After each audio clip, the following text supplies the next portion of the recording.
In this step-by-step tutorial, I will teach you how to add multiple locations on Shopify, a crucial aspect of managing your online store efficiently and tracking your inventory across different locations. Let us commence by identifying the correct page on your Shopify admin. Start by finding Settings. This is usually located in the bottom left corner of your admin dashboard.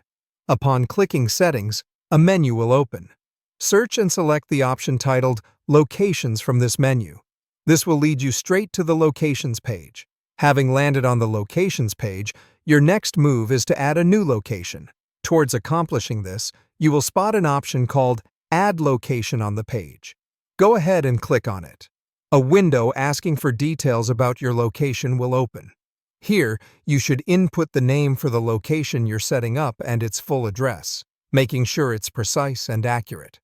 In case you've planned to fulfill online orders directly from this new location, there is an additional but essential point to consider.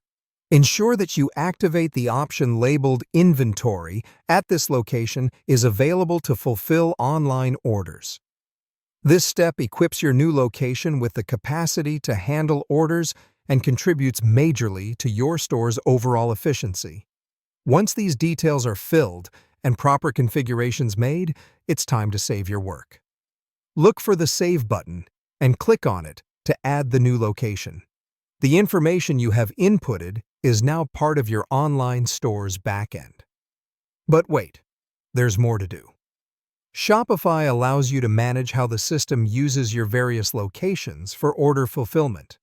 To do this, find and click on Edit Fulfillment Priority. This action will open up an interface where you can designate the order of priority for your locations. In this interface, Shopify has adopted a handy drag-and-drop feature. Using this feature, you can easily rearrange your store locations per your operational preferences or strategy. Say you want a specific location to handle the majority of orders. You can set it to be the first option using this interface. Lastly, Shopify allows for product assignment to specific locations. This means you can manage inventory quantities at specific locations by assigning certain products to them. By carefully following these steps, you can efficiently manage multiple locations in your Shopify store, improving inventory control and bettering customer service. This way, you ensure your e-commerce venture thrives. So go on, jump right in, harness Shopify's multi-location capabilities, and take your online business to greater heights.